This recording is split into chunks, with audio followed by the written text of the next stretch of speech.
Good morning, friends. It's Julie, and today I'm going to answer some of the comments or respond to some of the comments that you guys have left over the last month. February was a hard month for me health-wise, so I got behind. Usually I respond to about everybody that I can. Thank you so much for your comments. I'm so appreciate. I read them all. I just appreciate them, even if I didn't respond this month. And as I read these, if I didn't mention your comment, it's not because I don't like you. It's just that there's a lot there. I just want to not take forever. Anyways, speaking of that, let's get going. Okay, so the first one is on the video of that. It was on the post that I made that I reached 10,000 listings in my eBay inventory. RoboPull, I think that's how you pronounce it, says, congratulations. Around how many did you start to see daily sales? And I started to see about a sale a day at about 4,000 to 5,000 listings, and now that I'm at 10,000, I'm seeing an average about $50 a day, which varies quite a bit. I mean, some days I do 100, some days I do 30. So right now it's averaging about 50. All right, next one was in response to what sold the holiday edition, and Rye, the Medicare care guy, says, hi, Julie, long-time silent watcher here. He's not silent anymore, as you will see. Love your content. I sell postcards on eBay and whatnot, but have not dabbled into holiday cards yet. A mutual friend gave me a deal on a big box of over 1,000 Christmas and Easter cards from a grandmother who passed. Do you find Christmas or holiday cards harder to sell on eBay than topographical? I know my whatnot people like holiday, but I guess get less for them, just trying to determine if I should lot them up on whatnot or list individually. What I would do is that, okay, so first in response is that, do they sell? Yes, they do, but not all of them are going to sell quickly. The really good ones are going to sell, of course, more quickly. So what I would go through and pick out the nice ones, pick out the Santas and the ones that are artist signed, or ones that are well known, maybe the Tux or something like that, and the ones that they look really nice, and you kind of know quality when you see them. You get to know that, and the of course unusual ones that you will want to do too. And then I would sell those individually and then lot up the rest. I have found weird things like poinsettias sell well for me, the Norwegian good Yule ones.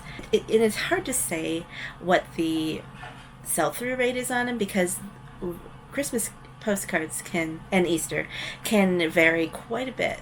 So you said Easter doesn't sell as well, but it does sell. It sells slower, I think. But then again, you're looking for the good content. You're looking for the dressed animals, anthropomorphic, the really nice ones. I've sold things that to me look very plain, but somebody wanted them. But right now I'm no longer listing every single holiday card. I'm going to be lotting them up and selling them together. So hopefully that answers your question of sell the good ones individually, then lot up the rest. Okay, the next one is a response to a much older video, which is when life gives you paper, make paper packs or something. This is from Terry Dillon, and she says, I just did a search on how to make paper ephemera pack. Oh, that's what it was, ephemera packs. And your vid came up. I was wondering if you would include handmade items in the same kit, or would you sell themed handmade ephemera and individual kits? I've also thought about creating a junk journal kit with enough papers and ephemera to make your own. And I'm stuck. I get ideas and I can't make a decision on what to do with my plethora of supplies. I know, me too. If you have ideas, hints. Okay, did mine sell? Some of them did. I sold Poshmark. I sold some on eBay, but I think when I went to actually use my own one, I think I did a video about it. One thing that I didn't like about my own packs, here's a great tell people why you don't like your own stuff. But one thing that I didn't like is that it didn't have a theme. It was all over the place, as far from old to modern and different papers and such. So it didn't really make a cohesive kit. It's more for mine was more for supplementing what you already have to get some new things in, not for just one theme. And if I did it over again, I would definitely I think I would do more of a theme or more of a kit to make a certain item, and then you can also say, or just use them, however you want. So yes, I would probably narrow down the focus. There are a lot of people selling those kinds of things, and some people have a good following. So if you put together really good kits that people really like, they're going to come back for more. And handmade items, you could definitely put handmade items in the kit if you'd like. Just make sure to, advertise that and what it is that you're putting in. I would try out a couple different items. What do you have a lot of that you want to run through, and or what do you have are more excited about selling? If you're excited about selling something, it's going to show through in your listing and pictures and everything like that. Okay. The next question or comment was in response to the What Sold the Chrome edition. Okay, I got a comment from Vintage Codger. A great name. Great video. I enjoy chromes. Do you have more sales with standard or continental? I've seen mixed reviews from others. He personally likes continentals. I don't think it really matters the size. It's really the subject matter. Of course, the standard size continentals are going to be probably older. However, in international ones, they are usually the continental size is basically what they have internationally. They didn't have a lot of standard continental. I don't think it matters. I think it's all about the subject matter. And I just sold a couple more chromes today, 2 or 3 that were continental size. So actually, sometimes I think the continental size sells faster, but then it all depends on what I have, though. So we all have different for different things. I think that the standard chromes are more common, that there's just a lot of them out there, and now in our modern times there's less postcards being produced, so we're going to see less chromes or continentals, in my opinion. So they're harder to find than they used to be, but we'll see. Okay, the next one is in response to my LADA diagnosis, which is an older video yet again. So I keep getting comments on these older videos, which is kind of fun. I know people are still finding them. And this is from Cariberic77. Thanks for sharing your stories. Have you ever tried fasting mimicking diet to see if it helps?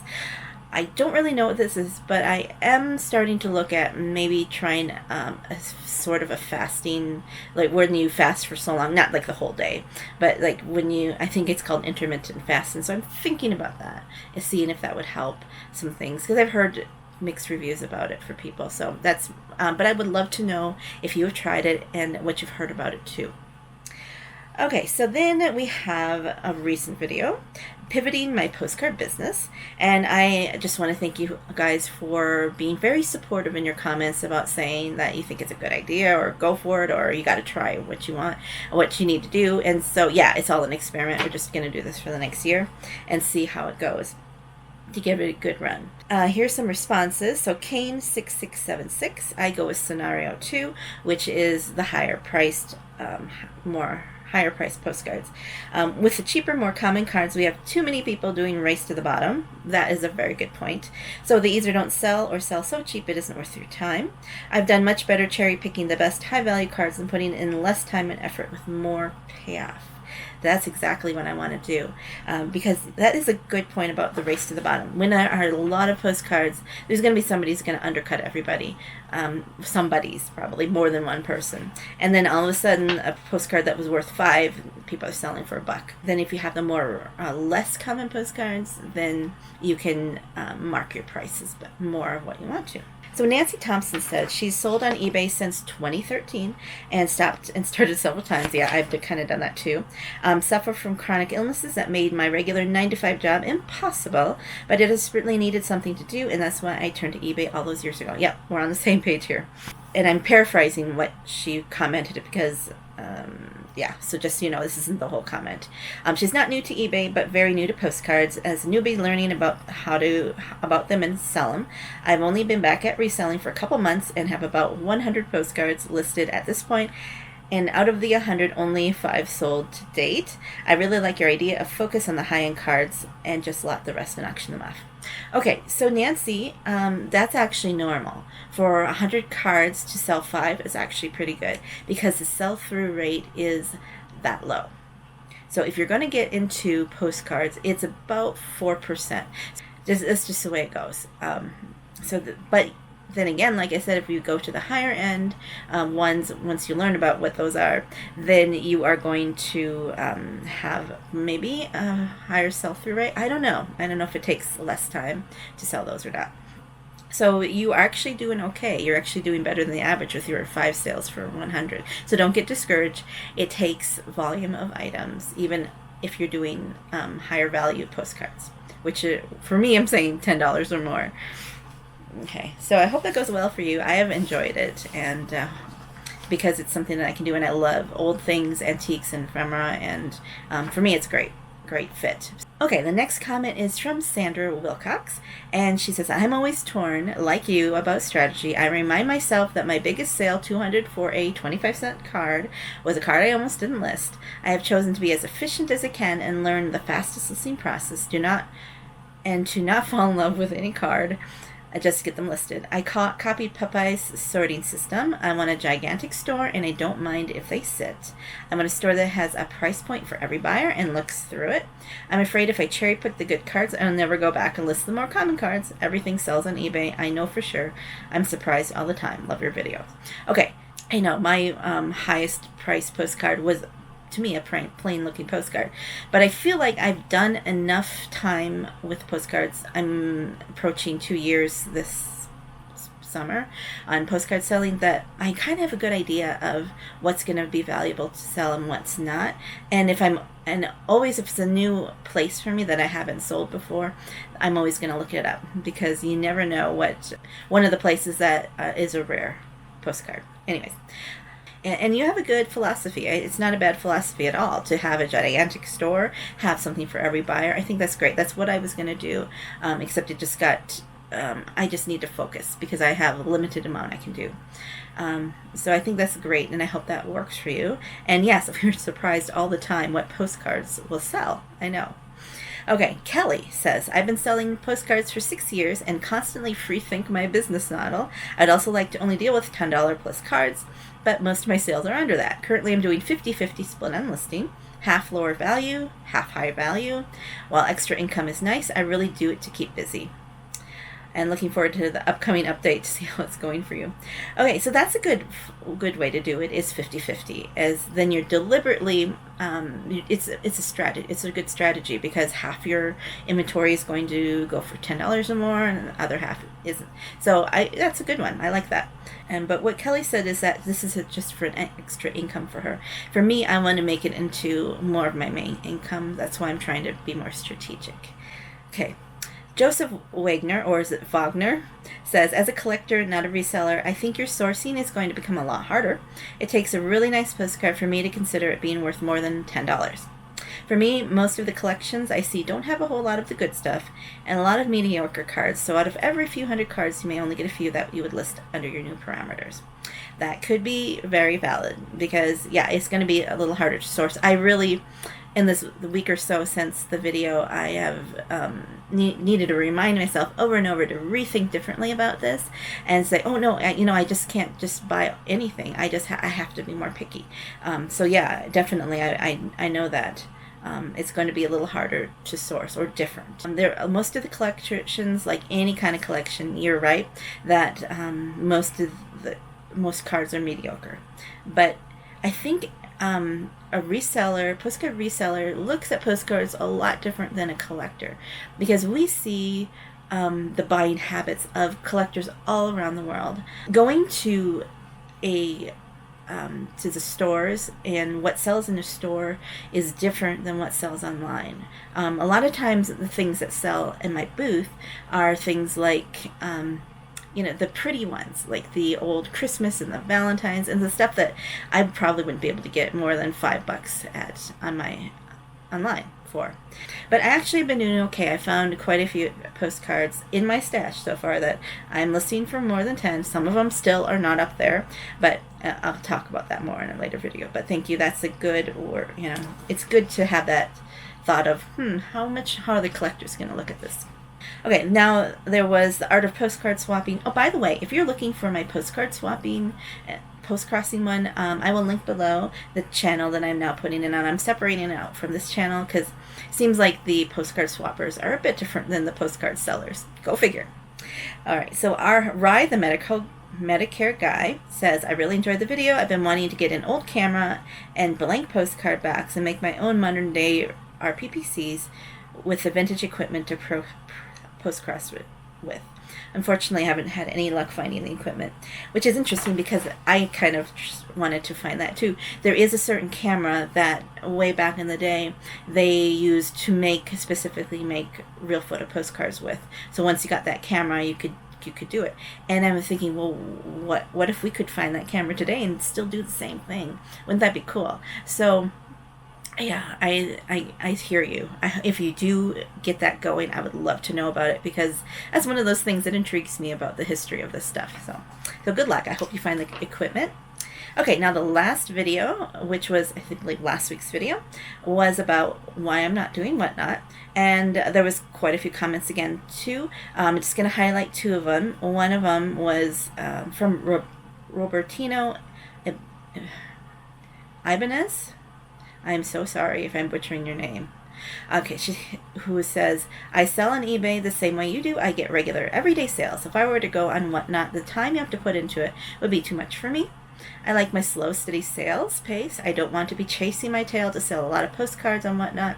Chances are you sell a lot on Whatnot, then you lose some really nice cards. Then you have to go on sourcing to refill your inventory. For the resellers with thousands of extra postcards, it's a good way to move inventory. But I think you're right. It's resellers buying from other resellers. I like to go out and find my own postcard gems. Okay, so this Roberto is basically the same page with what I have seen with Whatnot, and if I'm going to be able to do it.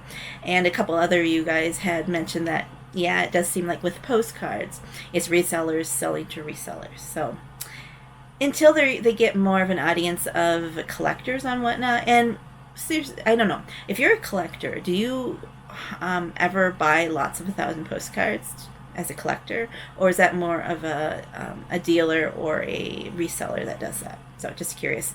As a collector, what's the most amount of postcards you really look for in a lot or a collection? And we're going to end this video with Popeye, and John said, I've been doing Whatnot shows doing 2 Whatnot shows a week, and recently I did 14 shows in 14 days. My normal 2 shows are usually 3 hours long. Each show is constantly talking for those 3 hours. I'm usually wiped afterward. For every hour I'm live, it involves 1 hour prep and 1 hour packing. I sell in bulk, so after every show I'm lugging 50 to sometimes over 100 pounds to the postcards to the post office. However, despite the work, it has been a game changer for my business. I've pretty much pivoted from selling single postcards on eBay to become a wholesaler to resellers on Whatnot. I don't know how long I can keep this pace, but I'm going to do it as long as the money is there and I have the inventory coming in to feed the Whatnot beast. Julie, please reach out to me if you have any specific questions about selling on that platform. That was a great comment, John, so thank you so much for that. And this is just exactly why it's not for me, because 3 hours of a show, I can't do things for 3 hours. I don't know if I could sit down for 3 hours and do a show. And yeah, so this is, you're doing a big hustle, and you're killing it, John. And I think that Whatnot was made for people like you who have been in this business so long. You've already got your eBay inventory up to a good sustainable level, and you have thousands, may I say a million, you have over 1 million postcards in your house. So I think it's a great model for you, and I hope that it lasts a long time. I know that you're making some good money, and that is the temptation with Whatnot, that you can make some good money if you hustle hard at it. So yeah, I still waver back and forth, but right now it's a no. But yes, I will reach out to you if I ever get serious about it. Do you have any other questions for me? I know I haven't done a Q&A thing for a while. If you want this to be more of a monthly occurrence, let me know, and I will just collect your comments and answer them all together. Because I know some of you guys don't read the comments after the video's over. So if you haven't watched my previous video about how I'm pivoting my business, I will link it for you, and then then you'll know a little bit more about what we're talking about here. So thanks for watching, guys, and I hope you have a joyful day. Goodbye.